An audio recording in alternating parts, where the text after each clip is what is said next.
গুলিস্তানার জংলা দিয়া স্বর্গের এই পার থেকে ওই পারে চোখের পলকে চলে যায়, কিন্তু আপনাকে কোনোদিন বেজি কামড়াইতে আসে নাই। অথচ বেজি দেখলে আমরা দৌড়াইয়া মারতে যাই। যখন আমরা বেজি মাইরা শেষ করে ফেলাইছি, শিয়াল মাইরা শেষ করে ফেলাইছি, যখন আমরা গুইসাপ মাইরা শেষ করে ফেলাইছি, তখন বিষধর সাপগুলো রাস্তাঘাটে বেরিয়ে গেছে।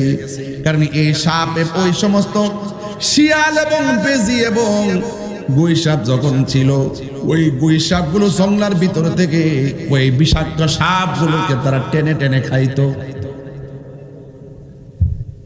এই জন্য বিষাক্ত রাসেলস ভাইপার সাপ বেড়ে গেছে।